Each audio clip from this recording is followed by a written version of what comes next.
He booked an escort for one night, unaware she was a billionaire CEO in disguise. Hello, everyone. Before we begin today's story, I have a small favor to ask. Please hit subscribe and turn on the notification bell so you never miss our channel's new videos. It is quick, free, and the best way to support us in bringing you more dramatic stories. Your support means the world to us. Where are you watching from? Drop your city or country in the comments below. Thank you very much. Now, let us return to the main character. He stands alone in his condo, the metropolis buzzing beyond the glass like it always does, noisy and uncaring. The clock on the fridge shows 9:32 p.m. The lamp over the counter blinks once, then holds steady. He breathes out, deliberate and even, as if he'd been holding it all afternoon without noticing. Tonight wasn't meant to feel this way. He'd convinced himself this choice was sensible, short-term. One evening to silence the chatter in his mind. One evening where he wouldn't need to justify himself, protect himself, or act like all was well. Just one evening of truth with someone who wouldn't demand more than he could offer. His phone sits on the kitchen island. The display is already lit. The reservation confirmation glows faintly. One escort, one evening. Straightforward terms, clear limits, no criticism. He scans the info again, though he's committed it to memory. He's not anxious about the setup. What rattles him is how composed he feels, as if this decision stemmed not from whim, but from weariness. Earlier that afternoon, he'd grinned through another session where nobody paid attention.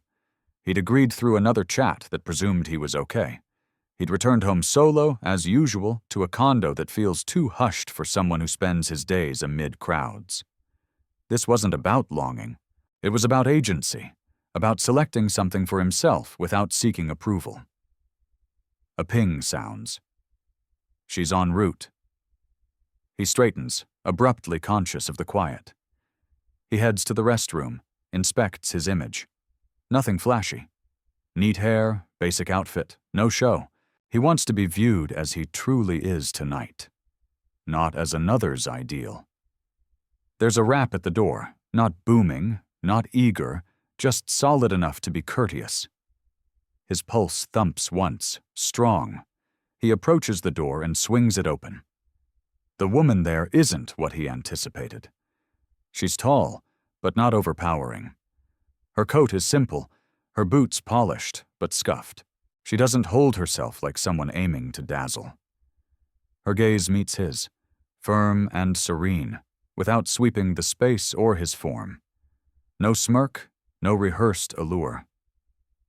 "Good evening," she says. Her tone is warm, balanced. "I'm here for the reservation." He nods and moves aside, admitting her. As she steps in, he notes how precisely she navigates, as if mindful of the area she takes. She sheds her coat and drapes it tidily over a stool without prompt. Something in that minor act gives him pause. They linger there briefly, uncertain who should initiate. He clears his throat. "You can sit," he says, pointing to the sofa. "Before anything, we should chat to clarify." "Of course," she responds right away, settling where he points, her hands placed openly on her lap. "Whatever you need." That reply startles him more than expected. He outlines the guidelines. One evening. No force, no demands beyond talk unless he opts otherwise. She hears him out without cutting in, nodding once reflectively. "You can shift your mind any time," she says, "and if you'd rather just converse, that's totally fine by me." He regards her then, truly regards her, and for the first time that evening, he senses a change, not desire, not ease, something subtler, regard. And in that instant, neither knows that this evening, planned so meticulously to signify nothing, is poised to alter all. He doesn't beckon her nearer, not yet. Instead, he shifts to the kitchen island and fills 2 tumblers with water. His hands firm, his thoughts less so. So this segment counts. He knows it does. Part 2 is where he either forfeits command of the evening or seizes it wholly. "I want to be up front," he says, passing her a tumbler. This isn't something I do. Not normally. She takes the tumbler with both hands. "You don't owe me details," she replies. "But I'm here if you wish to share." That response settles gently, but it settles. He sits opposite her, not next to her, maintaining a deliberate gap between them. He observes that she doesn't attempt to narrow it. "I had a tough day," he starts, then halts, shaking his head. "That's not accurate. I've had a tough year." He shares about the split that concluded softly without fuss, which oddly worsened it. About how folks presume resilience equals no solitude. About how all assume he's got it all sorted since he never crumbles openly. He omits names. He doesn't exaggerate. He maintains his tone level, nearly aloof, as if narrating another's tale. But each word is his. "I didn't reserve you because I craved to feel desired," he says at last. "I reserved you because I wanted to feel noticed, just for one evening." She doesn't interject. She doesn't incline forward. She merely listens. For a woman meant to enact a part, she's remarkably attentive. He examines her as he talks. Her eyes stay fixed. Her stance stays receptive. No restlessness in her look. No hint she's awaiting something else to start. That disturbs him more than if she'd behaved precisely as foreseen. "When I submitted the request," he goes on, "I added one line at the close. I don't know if you caught it." "I did," she says. "You wrote, 'Please be kind.'" His breath hitches faintly. "Yes," he says. "That was the key part." She nods once. "Then I'm pleased I arrived. The words are plain, but something in her delivery feels purposeful, as if she selected this gig herself, as if this evening holds more for her than pay." He clears his throat and composes himself. "There are rules," he says, reverting to the framework that feels secure. "We touched on some, but I want clarity." "I'm listening. No presumptions, no anticipations. If I say halt, all halts. And if you choose this isn't what you want, you can depart. I'll still compensate for your time." She meets his stare. "I accept all that, and I want to include one item." He arches a brow. "Which is, if you feel uneasy at any stage, I'll be the one to go. You won't need to request." He didn't foresee that. Most folks, he grasps, would have comforted him or flirted or aimed to ease the instant. She does none of those. She handles his limits like something tangible and genuine. For the first time that evening, his shoulders loosen. He glances at his tumbler, then back to her. "Can I ask you something?" "You can ask anything." "Why this?" he inquires. "Why this job?"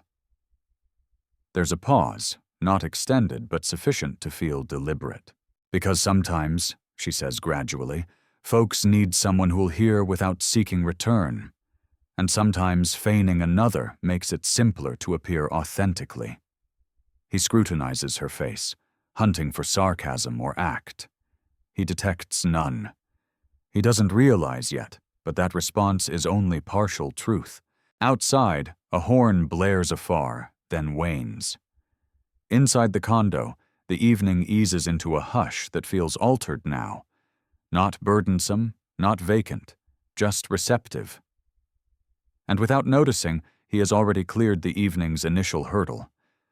The space quiets as the dialogue eases, not from lack of words, but because both select them more precisely now. She places her tumbler on the side table, lining it neatly with the rim. It's a tiny routine, unwitting, the sort most would overlook. He doesn't. "You don't need to clarify more tonight," she says. "We can just sit briefly if you like." He ponders that. The notion of quiet with another in the room once discomforted him. Tonight it differs, less like void, more like allowance. Okay, he says, just for a bit. They sit facing each other, the divide unchanged. Outside, the metropolis persists in its uneasy beat. A taxi zips by. Somewhere beneath, a gate bangs. Life proceeds, oblivious to how delicately this instant is sustained. She observes him without gawking, noting the details he doesn't conceal. How he traces his finger on the tumbler's edge when pondering. How his shoulders rise subtly on exhale, as if bearing more load than he confesses. For her, this evening started as a trial. She'd picked the camouflage intentionally. Basic coat, no jewelry, no trace of her usual realm, no aides, no executive sessions, no demands, just a role letting her view folks as they are when influence is removed. Most evenings, the trial is basic. Some view her as an item, others as a deal, a few as a dream they won't honor. He does none. Instead, he views her as a person who might exit if pressed too much. As someone whose ease counts as much as his. That sets him apart. I want to ask another, he says, shattering the hush. And you needn't reply, if unwilling. She nods. Ask. What follows tonight? He queries. Not us, I mean for you. It's an unforeseen query. Most don't gaze past the setup. They don't ponder the existence that resumes post-door. She picks her words meticulously. Post tonight? I revert to my pattern, she says. Varied spots, varied folks, same demands. That sounds isolating, he says softly. She nearly grins, but halts. It can be.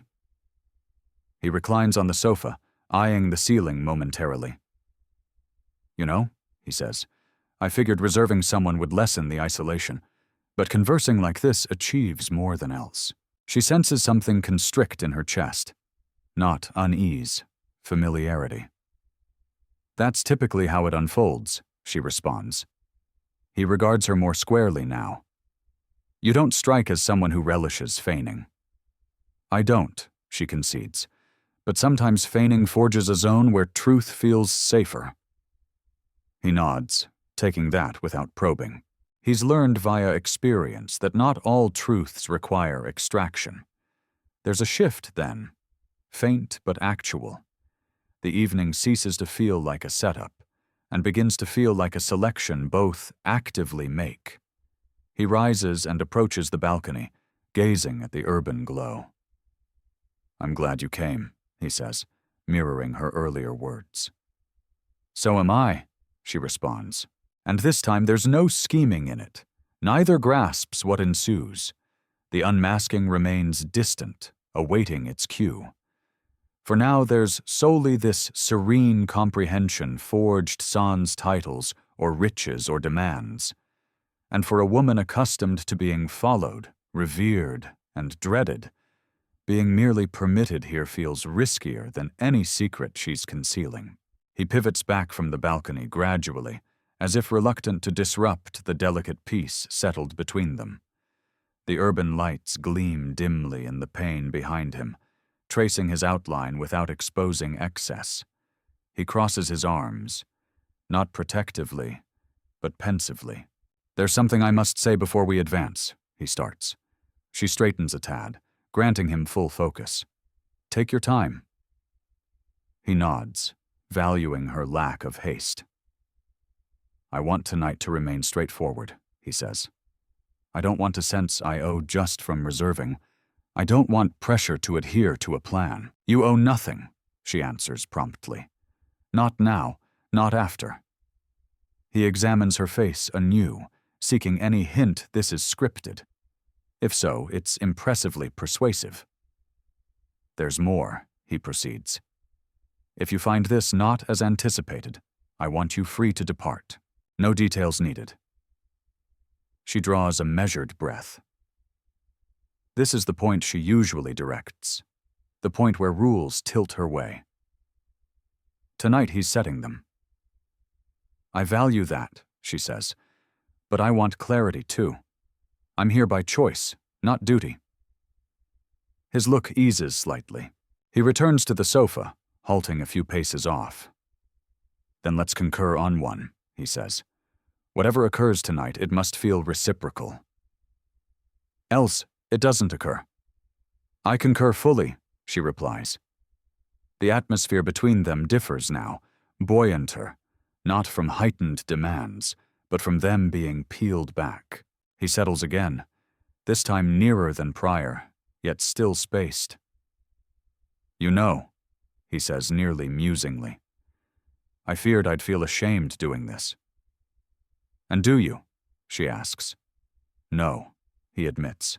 "I feel valued. That wasn't anticipated." She permits a slight smile. Value shouldn't be unanticipated. "Yet it frequently is," he counters. There it is, the hushed truth underpinning many of his picks. He's learned to temper expectations, to evade letdown. Tonight, he elevated them enough to spot who meets them. She leans back a bit, cautious not to encroach. "May I inquire something too?" He nods. "You may." "If you'd known precisely how this evening would play out," she asks, "would you still have reserved it?" He weighs the query earnestly. After a beat, he replies truthfully, "Yes, but for another motive." Which is because I needed evidence that kindness endures sans cost linked. The words strike firmer than intended. She feels them root deep, uncomfortably near her hidden truth. She's erected an empire on pacts, advantage, and command.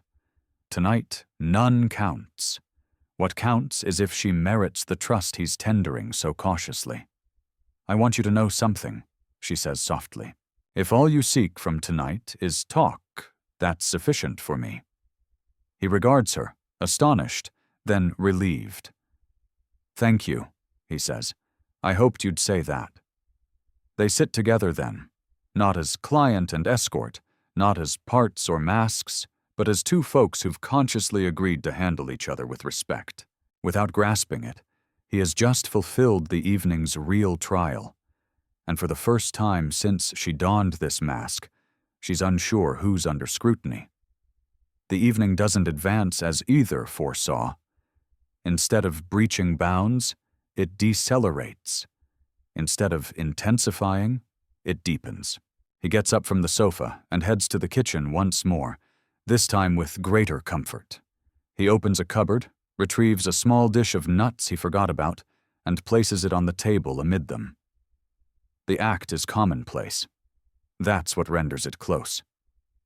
"Hungry?" he asks. "A bit," she answers, but not how folks usually intend. He grins at that, the evening's first genuine grin. "I get what you mean." They sit opposite at the modest table, sharing the calm cadence of an impromptu instant.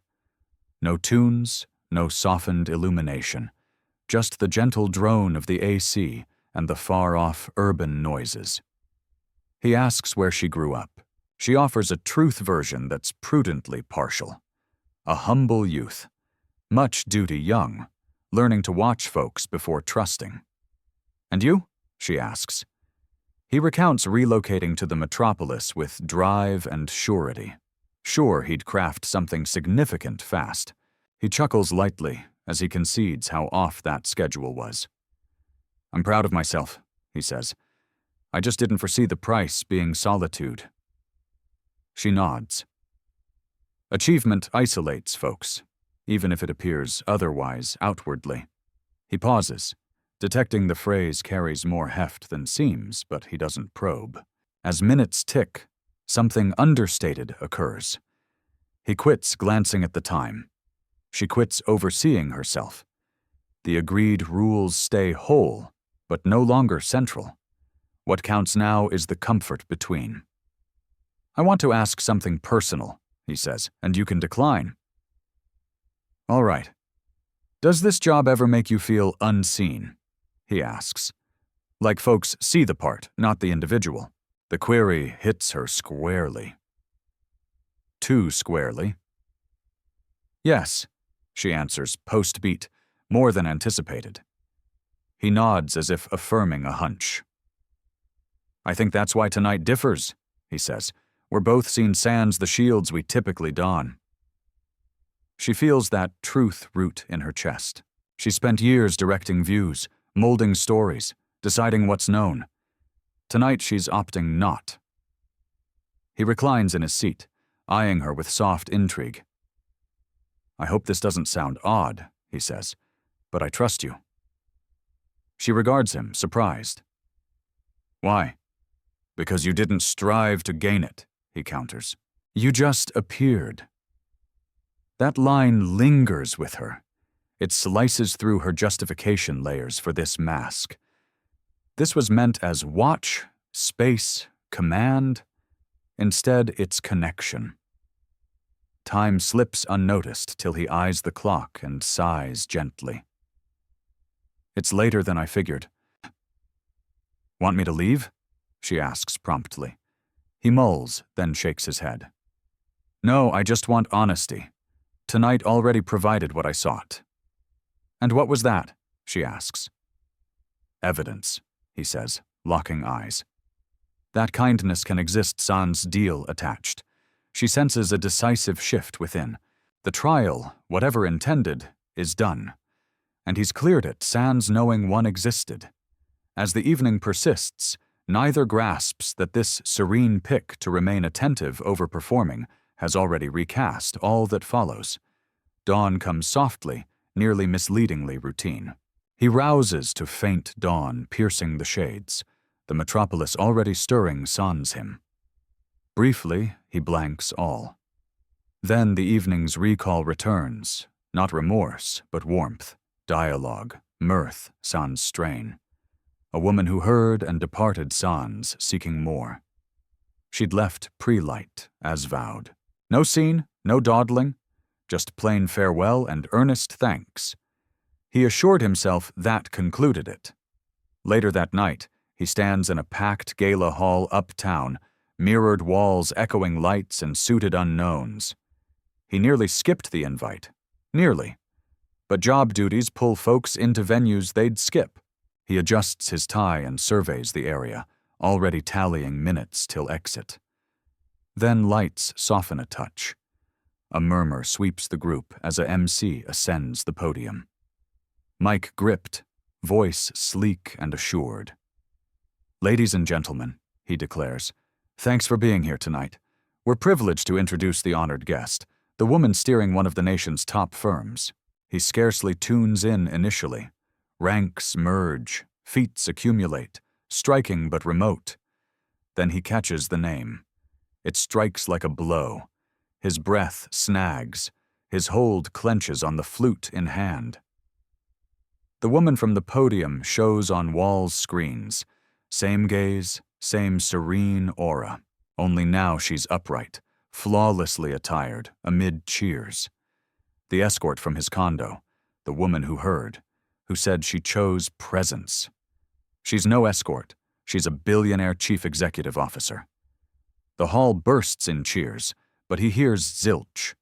Sound fades, swapped by keen ring in ears. Scenes layer in his thoughts. Her precise words, her reserve, her kindness. The mask clarifies instantly. His chest constricts, not awe, but chillier. Deceit, shame. The nauseous grasp that he'd been unwittingly open with someone wielding vast might. He places his flute down ere his hand quakes.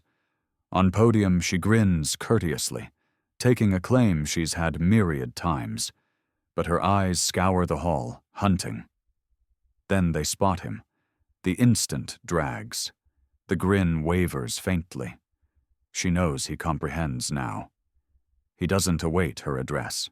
He pivots and strides off, threading the throng, pulse racing fiercer each stride. He craves air, gap, command. Behind, cheers persist. The globe lauds a woman he thought known. She descends the podium post-speech, shunning outreached palms. Talks pending start. She trails his exit path.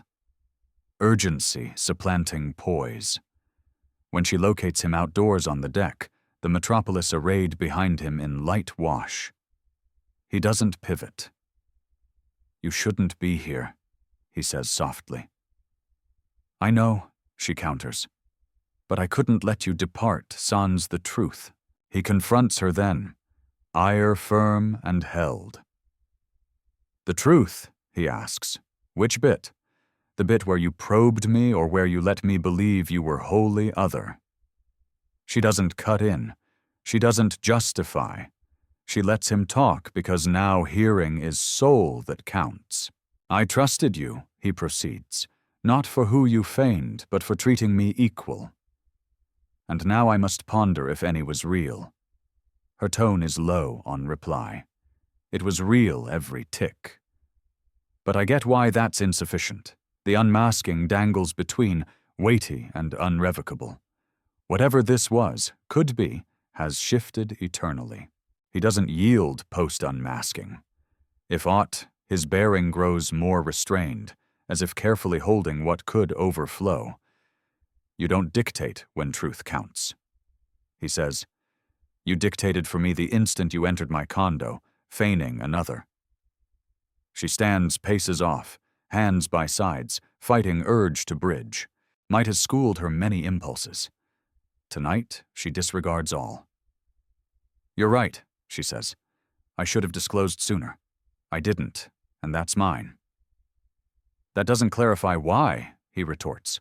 "Why this? Why deceive?" She sighs slowly. "Because when folks know me, they cease honesty. They act. They seek. I wanted to know you sans gain." His eyes blaze. "So I was a trial." "No," she says at once. "You weren't. That's precisely how this seems," he answers. "A test I didn't consent to. The words strike hard as true. She's built life on assent, pacts, command. Yet here she breached a boundary unfixable. I never aimed to place you there," she says. "I didn't foresee caring as I do." He laughs once, sharply. That doesn't improve it. Quiet extends between, laced with far traffic buzz and subdued mirth from Gala Hall. The world advanced, but for him the night splintered. "Know what stings most?" he asks at last. "Not your wealth, that you held all might and chose to observe my openness sans truth." She nods, taking charge sans dodge. "I get it." "No," he says, "you don't. You exit this deck and resume life where such errors are cushioned by privilege." "I don't." He pivots, clutching the banister, inhaling through emotion he won't let crack his voice. "When I welcomed you home," he proceeds, "I thought I chose truth. Now I question every tick of that night, every term, every glance." She steps back, granting space unasked but needed. "If there's aught I can do," she starts. He shakes head. "You can't mend with cash or regrets or reasons." He faces her final time. "I need you to grasp something. What counted for me wasn't you on podium, it was you on my sofa. And now I don't know if that person truly was." She feels that truth's full weight, first time. This isn't misread she can clear. This is trust shattered between. "I'm sorry," she says softly. "Not for being exposed, but for harming you." He holds her stare briefly, seeking what he can't permit acceptance. "Goodbye," he says. Then he strides off, leaving her solo on deck, amid lights suddenly chillier than any shadow. For the first time in years, her wealth shields naught. The ensuing days are hushier than she's used to. No sessions feel pressing. No choices yield fulfillment. Her walk-away memory lingers, replaying not dramatic, but as plain truth he failed to uphold. First time she doesn't seek action justification. Instead, accountability. She scraps next undercover outings. No proclamations, no details. She directs team to end program wholly. When queried why, she offers plain reply.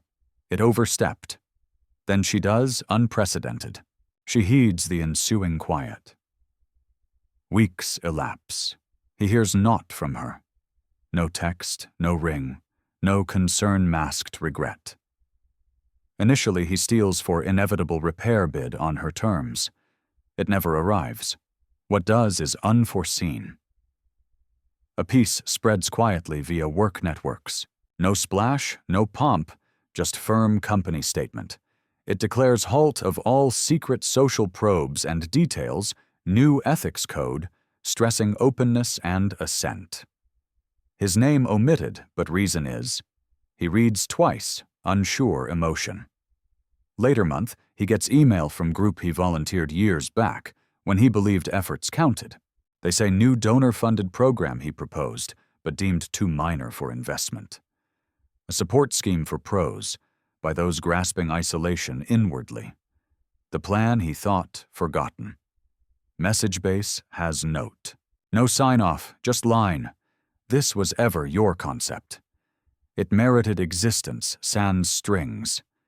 He shuts laptop and sits motionless long. Meanwhile, she keeps distance. No unbidden appearance, no forgiveness plea. She grasps redemption isn't requested. It's earned quietly sans demand. She owns publicly, retreats privately. She discusses might and trust in exec rooms, not as ideas, but duties. She dismantles once deemed harmless systems. First time, she guides sans command. Months on, they intersect anew. Not planned, but chance. Minor gathering, shared venue. No crowd. He spots her first. She doesn't near. She awaits. When he glances up, eyes meet. No strain now, only acknowledgement. She nods once, not more. He weighs all post-walkaway. The restraint shifts, entitlement lack. When he speaks, voice firm. "You didn't aim to mend me," he says. "No," she counters. "I mended mine. It's not absolution, not yet. But it's first honest instant since night all altered, and now no mask between. The metropolis feels altered next dialogue. No lavish backdrop, no watchers, no pending unmask. Just calm morning and two across sans roles to conceal. They sit at tiny diner by harbor, sun-slicing table amid. She came early, not tactic, but regard. When he comes, she rises, awaits his signal pre-resettling. "Thanks for meeting," she says. He nods once. "I didn't come for reasons." "I know," she replies. "I won't give any." That tells him change extent. They converse slowly, mundane first. Jobs, metropolis, routine's odd solace. No haste to label moments meaning. Both grasp trust's fragility rebuilt from truth over charm. At last, he sets Mug down and eyes her squarely. "I must say something," he starts, "and need you to hear sans quick reply." She nods. "I'm hearing." "The night we met," he says, "I wasn't seeking romance. I sought evidence I could be handled with dignity sans else vowed." He pauses, steadying tone. "You gave that, then revoked. But what counts now is post-action." She doesn't speak. "You didn't pursue." He proceeds. "You didn't buy re-entry to my life. You altered needed even unseen." He sighs softly. "That counts for me." She meets eyes, expression receptive, unshielded. "I never anticipated another shot," she says softly. "I only aimed to merit one." He weighs her long. The woman before isn't reserved escort nor podium exec. She's other, shaped by outcome. "I'm not vowing aught," he says. "Not bond, not pardon on your schedule." "I'd never seek that," she replies. But he adds, "I'm open to start simple." "What's that?" she asks. "Truth," he says. "No masks, no probes, no might plays." She nods at once. "You have my word." They linger longer, letting pacts wait root. On leaving, no grand move, no embrace, no vow, just mutual grasp. As they part ways, he halts and pivots. "One more," he says. She turns. "The night I reserved you," he says. "I sought kindness. That's still all I seek." She smiles then. Not as billionaire, not as lesser pretender, but as woman who grasps what counts. This time she says it hides not, and first time he believes her. Because true love doesn't start with a mask. It starts when both choose visibility. The moral of this story is profound.